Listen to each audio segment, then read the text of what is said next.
This is Lindsay Shingler, the host of Talking Policy. Welcome to our third episode in the new mini-series on technology and global security in the 21st century.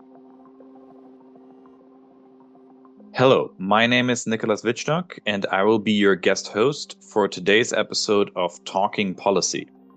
In the past, economic growth has been characterized by periods of spurts and stagnations that are directly linked to major technological revolutions, which fundamentally reshape not just what and how things are produced, but also reshape social institutions and the politics of societies.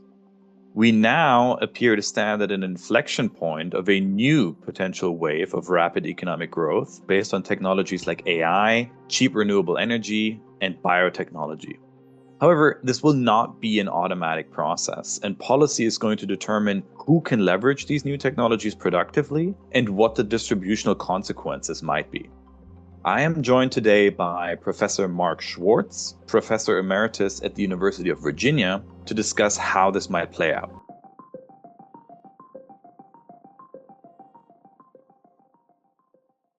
Hello, Professor Mark Schwartz. Hi, Nick. Thanks for having me here. Yeah, it's lovely to have you on. I want to talk to you today about waves of technological change and really about whether the current moment constitutes what people have called economic growth waves or Schumpeterian growth waves, centered around a set of novel technologies.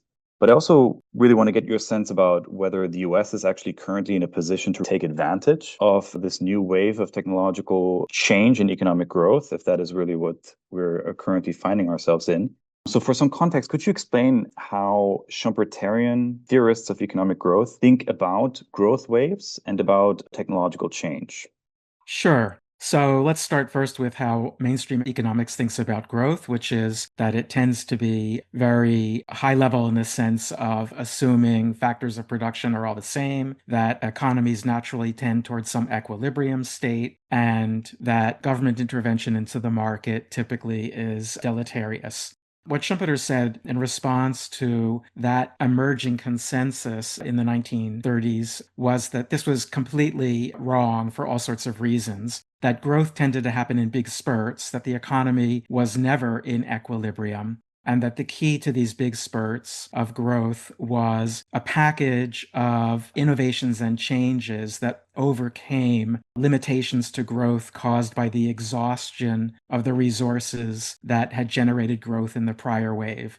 And these new innovations were always a package of a new energy source, a new general purpose technology to manufacture things, new commodities in the sense of merchandise, new consumer goods or new capital goods, a new way of organizing production different from the technology itself. So think new ways of organizing factories. And then he was a little bit iffy on the last two things that people now put into this paradigm, which is a new form of corporate governance. So how do we organize corporations? And the general management of the macroeconomy. How do we make supply and demand match? So that's the basic Schumpeterian package. Growth is uneven. It emerges from innovations that overcome resource limitations, where resources are not simply physical, but also social and financial, and that almost always involve this package of 6 new things. So I think it might make sense to start by defining what you mean when we talk about general purpose technologies. I think that's a term that many people have probably heard before in the context of economic growth, but I think it's useful to try to get a sense of what makes a technology a general purpose technology. So a general purpose technology is one that is, again, helping to overcome some limitation from the prior growth wave and also is pervasive across the new growth wave. So in our most recent experience, which we can call the Information Communication Technology or ICT plus Biotech 1.0 growth wave, where Biotech 1.0 is the Cohen-Boyer recombinant DNA process, the two key general purpose technologies were the invention of the semiconductor, which eventually allowed digitalization of everything and enabled a huge step up in automation, which you now find everywhere. So to give some specificity to that, what we think of now as the modern flat semiconductor chip was invented in the early 1960s. And in the early 1960s, you would only find chips in a very small number of expensive applications. Missiles to kill Russians and Chinese with nuclear weapons, rockets to go to the moon, some bank software, and eventually by 1964, the IBM 360 computer. Today, if we were doing this visually instead of audio, I'd be holding up my cell phone and saying, now there are chips everywhere. You carry them around in your pocket, they're in your coffee machine. Your car is basically a computer that happens to have 4 wheels and an internal combustion engine in it. So you can see that chips are everywhere in consumer goods, and chips are everywhere in production processes.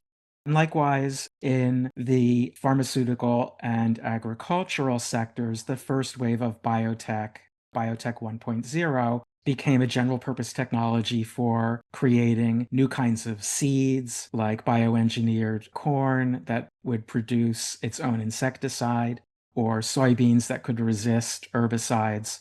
And also, of course, a huge number of drugs, most visibly and perhaps most important, human insulin as opposed to animal-derived insulin. For those of you who really want to get into the weeds with biotech, any drug whose name ends in MAB, that stands for monoclonal antibody, that's a bioengineered drug.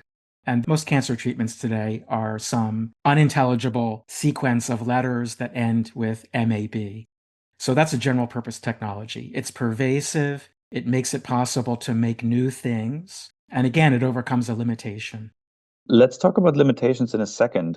So you mentioned that there are generally 6 buckets or 6 different parts of the bundle that typically describe these growth waves, right? We've talked about general purpose technologies being exceptionally important.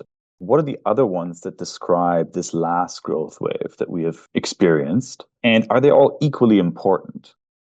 So better to go back one step and note that Schumpeter and neo-Schumpeterians don't think growth waves are automatic.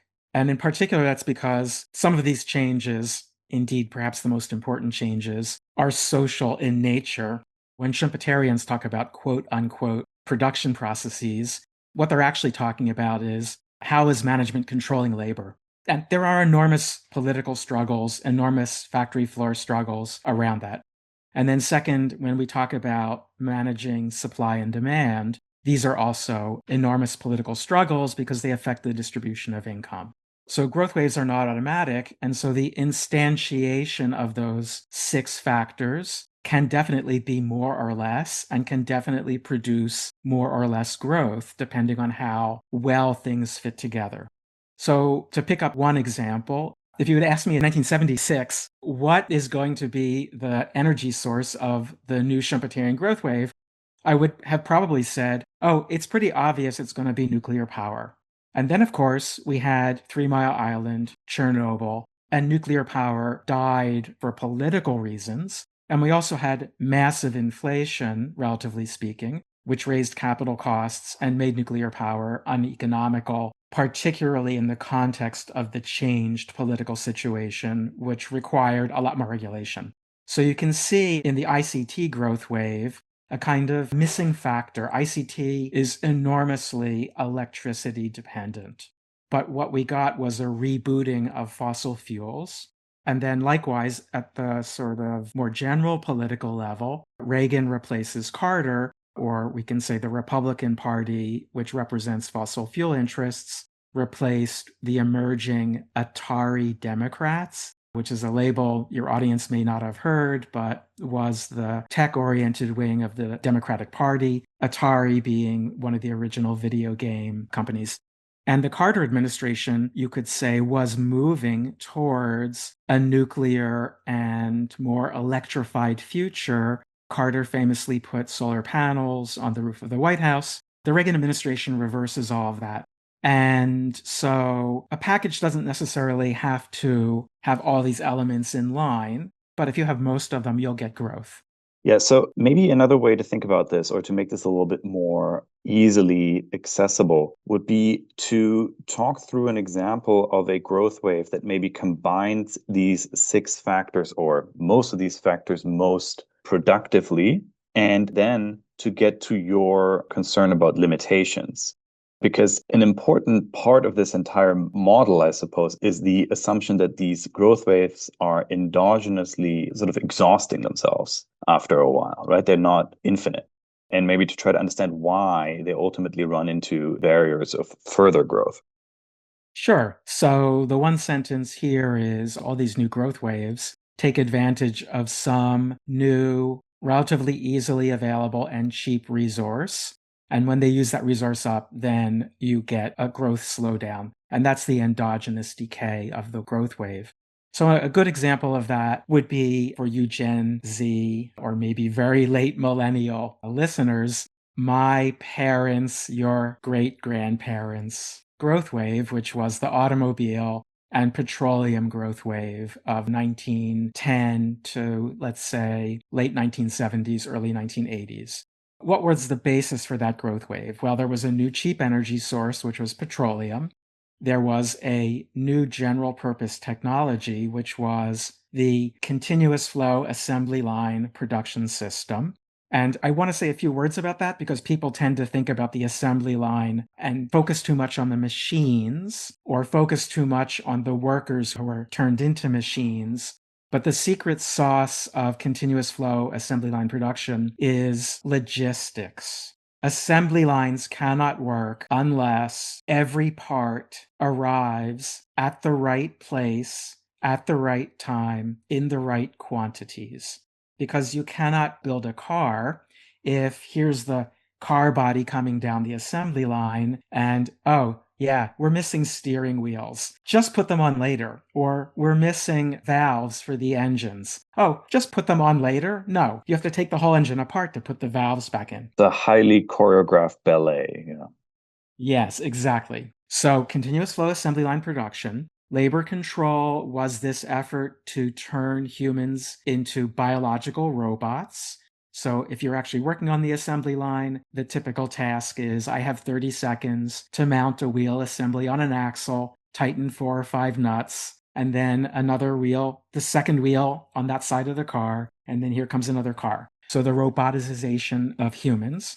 The new commodities were obviously cars, but also a whole range of internal combustion engine, petroleum fueled equipment, eventually aircraft, but also lawnmowers, and then things that were run by electricity like refrigerators, dryers, washers, etc. So a whole range of consumer goods. Corporate governance was the emergence of multi-divisional corporations that eventually turned into conglomerates. Think GE, think also General Motors, which at one time was making not just cars, but also refrigerators, aircraft, and a few other things. And then in terms of balancing supply and demand, to go back actually to the most important thing, you have the emergence, because of political struggles and the Second World War, of what we can think of as Keynesian demand management and welfare states. And what those did was they stabilized people's incomes. And that mattered because a lot of these new products were expensive. You couldn't buy them on a week's wages. Bread, which is produced by continuous flow production, you can obviously buy out of a week's wages. It doesn't have to be particularly stable. But if you're going to borrow money to buy a car or borrow money to buy a house, you're looking at a 2 to 6 year time horizon for payments for a car. You're looking at, in America, a 30-year time horizon for payments for a house. You need income stability. And state intervention in the labor market, which legalized unions and in some cases imposed contracts on business and labor outside the US, stabilized wages.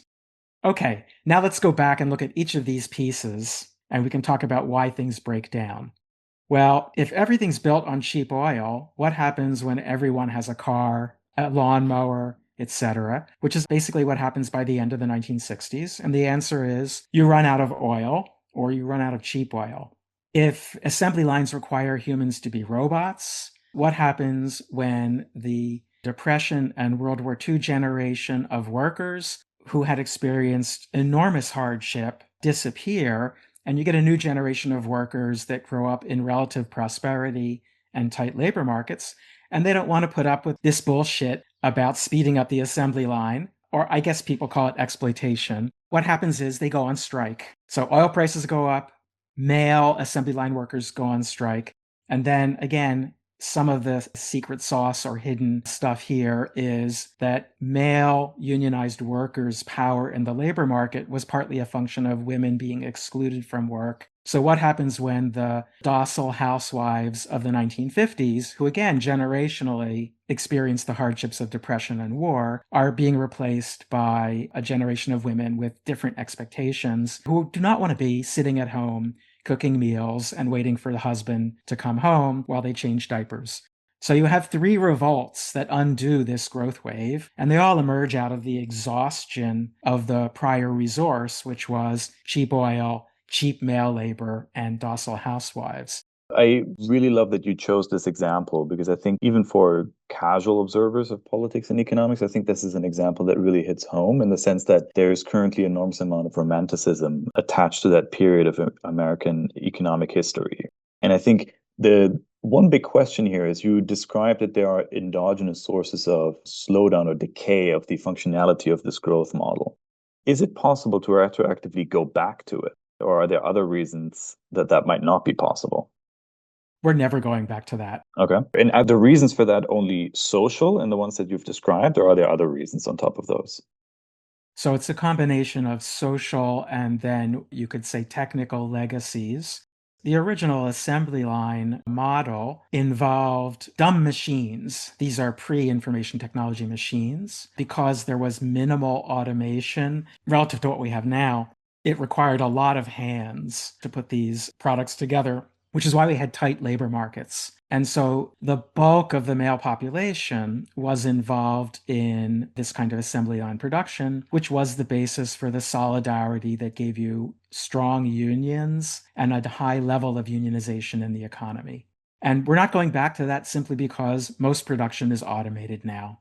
What used to take, in the extreme example, 50,000 workers at Ford River Rouge to produce about 250,000 cars a year is now being done by between 1,000 and 2,000 workers directly, and then maybe another 4,000 or 5,000 workers indirectly. So the demand for labor there is simply not going to exist. We've automated away what were, in fact, a lot of really bad jobs. Again, go back to that guy who's on the assembly line putting a wheel assembly on the car, one wheel every 30 seconds or every 45 seconds for 8 hours a day. Nobody wants those jobs. This is the fallacy behind Trump and Vance saying we're going to bring these factory jobs back to America and we're going to make iPhones.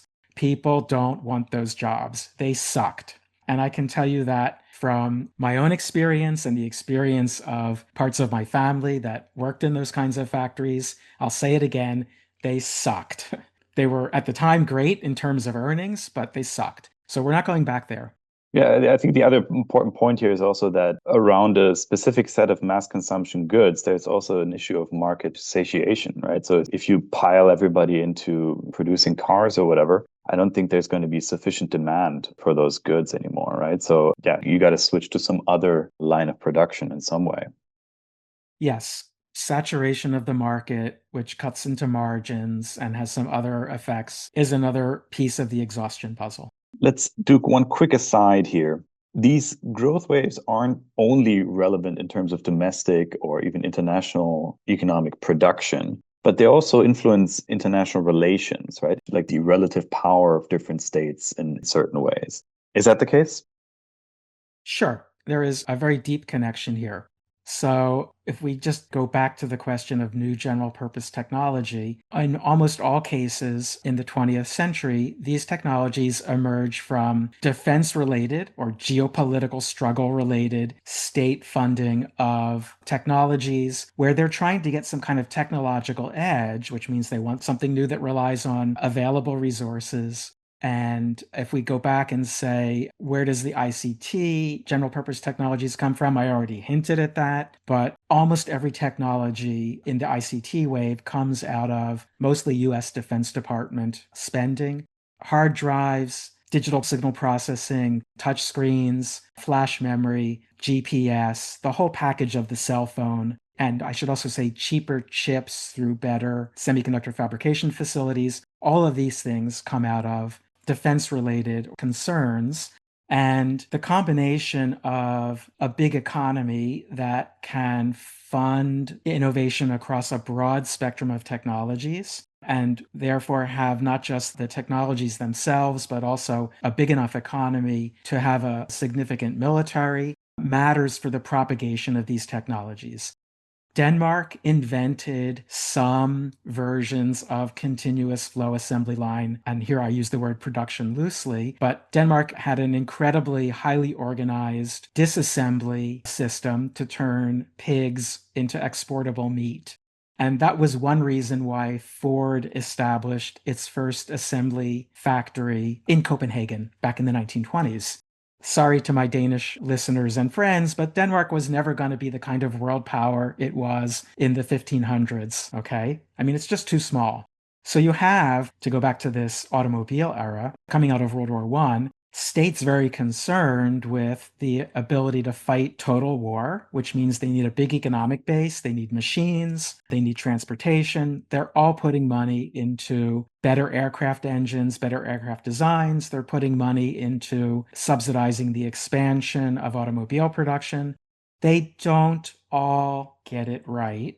And by the time you get down to the actual war that they all anticipate will happen, you end up with a situation in which the biggest economy of the world is biggest because it has mastered and generalized continuous flow assembly line production. And that economy, of course, is the US. And the US economy in the Second World War will be the only one that can sustain a truly global war. The US is fighting in every major theater of the world, or providing food, ammunition, vehicles, and other supplies to the parts of the world where it's not directly fighting. So these growth waves, in terms of the innovations, are coming out of state funding. If we turn to labor relations and corporate organization, that's also affected and then, of course, affects geopolitics because in wartime, you need stability. You have government intervention to generate peace between labor and management, which almost always involves some accommodation of labor. And you have the transmission of these new ways of producing things from leading firms to laggard firms. What that ends up meaning is that in the post-war period, you'll have a dominant economy that exports its model to the rest of the world, partly because everyone else looks at it and says, wow, this is great, lots of prestige, but also they look at it and say, we can improve our lives. You can't underestimate the psychological significance of American troops giving away food in war-torn Europe in terms of people's mental space in Europe after the war, right? That this is an economy that's so rich that the average soldier can give away food. So there's an enormous prestige, but also prestige and practical element to innovating that leading sector. And so geopolitically, you get dominance because you possess that leading sector. It's not just raw power, it's also prestige, emulation. Yeah, I mean, one story my grandmother from Germany told her whole life was American GIs giving away chocolate to little children. So that was definitely something that impressed her very dearly. In your writing, you have suggested that the most recent growth wave based on ICTs and biotechnology is also sort of exhausted at the current moment, but we're also potentially in the midst of a new Schumpeterian growth wave with a new set of general purpose technologies, most notably, AI, more advanced semiconductors, I suppose, clean energy as a new cheap energy source. And of course, we're currently in this moment where the question really is who is going to be the leading economy surrounding these new sets of potential GPTs, right? And who is going to be the one that masters these in a way that gives them the status of being the leading economy with all the geopolitical and geoeconomic side effects, I suppose, that will have. How do we tell, I suppose, whether or not we are indeed in the midst of a new wave like this right now? Well, the way you tell is you ask people like me who have an answer. So, for your listeners, Yusuf Robinson and I have an overly optimistic piece in American Affairs back in 2024. So, they can go find a long form answer there. The short form answer is the way we can tell that there is an inflection point occurring at the moment is that the ICT era is clearly hitting exhaustion on a number of critical indicators. So if we roll the clock back and say, okay, what were those 6 things for the ICT era? The cheap energy source, as I noted, was compromised, probably should have been nuclear, but turned into a rebooting of fossil fuels and, importantly, natural gas. As a resource, that's not exhausted in a physical sense, but our ability to use it in the sense of carbon budget clearly is exhausted. And the resource is actually more expensive in the 2000s than it was in the 1990s. In terms of general purpose technology, semiconductor production has become increasingly expensive. The tool to make semiconductors used to be a $100 million to $1 billion investment. Now it's a $20 billion investment to make a fab. And critically, because of the rising complexity of chips and therefore the increasing cost of the fab, the cost of building a transistor on a semiconductor chip has started to rise. So we're going to get more and more compute, which is what AI needs, but it looks like it's going to be also more and more expensive. That's how you know that there's exhaustion. In terms of consumer goods, again, I would hold up my cell phone, and much as you said about cars, what happens when everyone owns a car? We can say, well, what happens when everyone owns a smartphone? And smartphone sales have been stagnant since about 2018. Okay, they're newer, they're nicer, they do a few more things, but the big revolutionary step that the iPhone represented, we're not seeing anything like that. And the kinds of enormous growth that set off in terms of sales is finished. Everyone who wants a smartphone and can afford it has one at the moment. In terms of labor control, the current struggles in Silicon Valley, in other workplaces, and the post-COVID bump up in wages, I think indicate limits to the gigification of production. People are increasingly unwilling to put up with that. That doesn't always produce a positive or progressive outcome, but definitely we are entering an era in which acceptance of worsening labor relations, worsening share of labor in GDP is ending. In terms of corporate organization, the vulnerabilities created by outsourcing production have become increasingly clear, and we can see some counter trends. So if you look at the car industry, which matters because electric vehicles are plausibly one of the new commodities that will drive growth, what we see is the most successful electric vehicle producer in the world is totally integrated. BYD is vertically integrated. So they are reversing the outsourcing. And even if you look at a company like Apple, which still is tremendously outsourced in terms of the components going into an iPhone, what you see is an increasing verticalization. So things that used to be made by suppliers, like some of the memory, the modem, they used to be discrete components that other companies made and then would be assembled in China. But now Apple is designing chips that incorporate those components. And then macroeconomically, the ICT era before COVID was delivering less and less investment and less growth. And that's connected to this outsourcing model. Put in one sentence, you had a handful of companies that got all the profits and did very little investment, relatively speaking, and a lot of companies that got very few profits but needed money for investment. And that produced this perverse situation in which the big tech companies were effectively operating a kind of bank in which they would relend their profits back to the suppliers.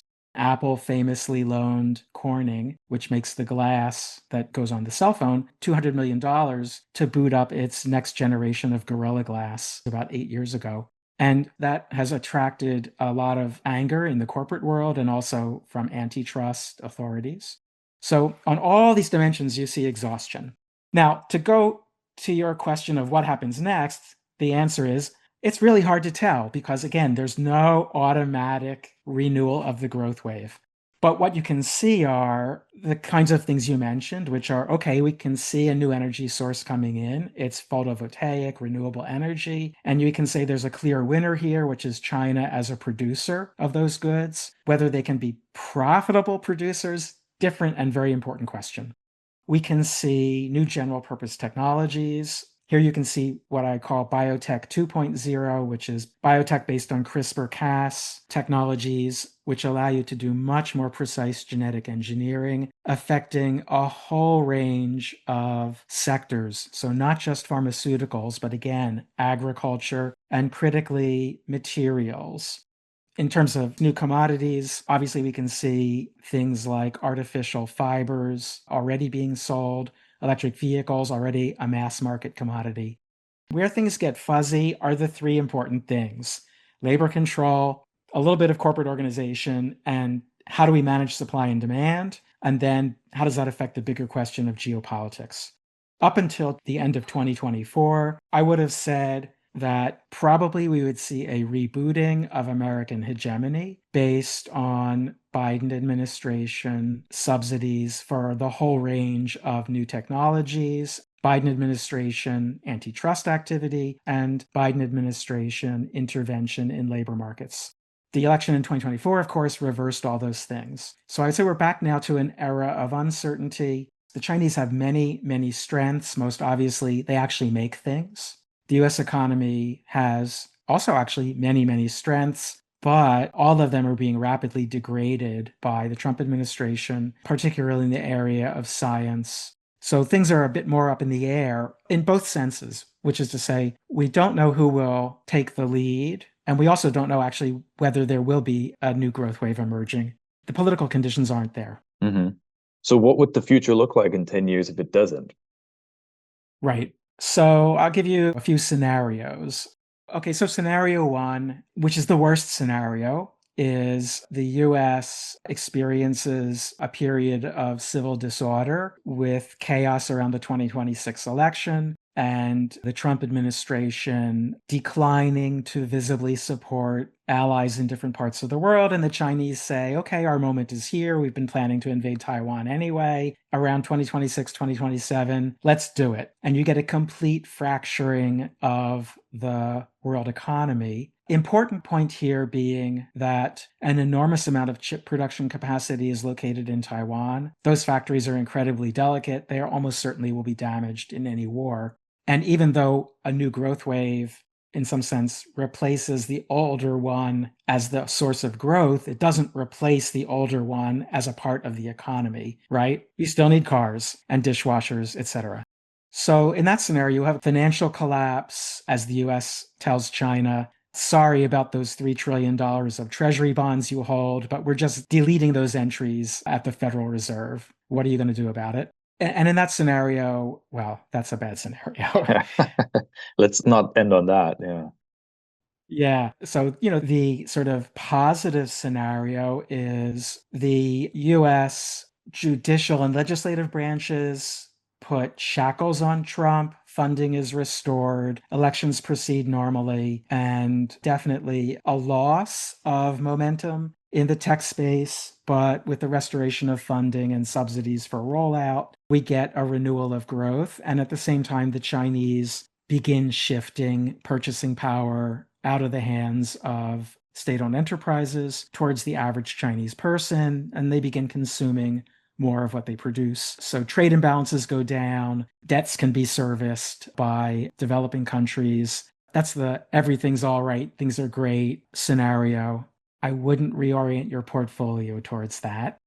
And then the sort of, most likely middle scenario is we enter something like the late 1920s, early 1930s, where there's not catastrophic deglobalization, but there's a steady erosion of trade relative to global GDP. There is more state control over financial flows towards friends. And we get the emergence of not the kind of self-contained imperial blocks that we had in the 30s, but a softer version of that because trade is much more complex today. But basically, a set of more self-contained regional economies in which the unit of account for invoicing trade is the currency of the dominant power. Basically, a scenario of deglobalization and stagflation. Slower growth, higher rates of inflation as production gets shifted back to the region with lower levels of productivity initially, with supply chain disruptions. So a kind of milder version of the COVID shock. That's where I would put my money. But in fact, actually, what I've done is it's all in gold bars in a bunker, somewhere located away from my house, guarded by my trusty security team. Seems very reasonable, yeah. Okay, my final question would be this. What kind of institutional, or let's maybe call it state capacity, do you require to create some of the social and political bargains that you described in the beginning to take full advantage of the new growth waves? What would be the kind of institutions that would be required to take more productive advantage of those in the United States or in some other place? Yeah, typically what we see is that you have firms often allied with workers in those firms, but firms in what would be the new emerging sectors, which have already come into being. They're not babies, but we could say maybe metaphorically, they're teenagers, right?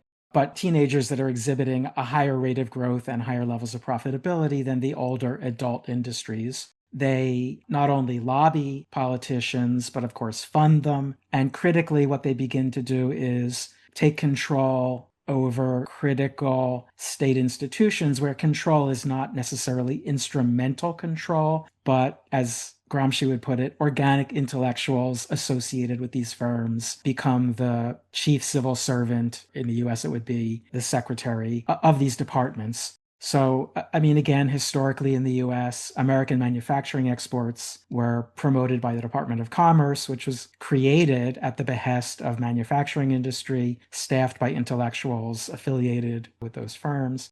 That's the process of creating state capacity. You need both sides here.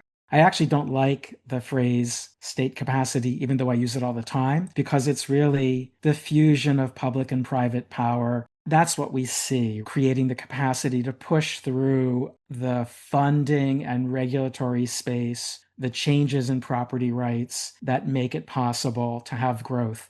All of that requires some degree of conscious, stable policymaking on the part of state actors, which means they need to be talking to people who are actually in the industry. And what we see today, of course, in the Trump administration is a complete disconnection and a shift away from responsible long-term policymaking towards how much money can we steal right now. And by the way, in China, it's not like things are particularly different in the sense that Xi Jinping and party elites around him are doubling down on expanding manufacturing, even though it's very obvious that the world cannot absorb more Chinese manufactured exports. Professor Mark Schwartz, this has been a really enlightening conversation. I learned a lot, and I'm sure listeners are going to learn just as much. Thank you so much. Thank you, Nick.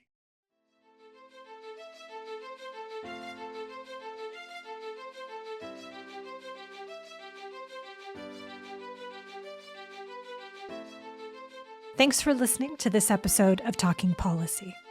Talking Policy is a production of the University of California Institute on Global Conflict and Cooperation. This episode was produced and edited by Tyler Ellison. To ensure you never miss an episode, subscribe to Talking Policy wherever you get your podcasts.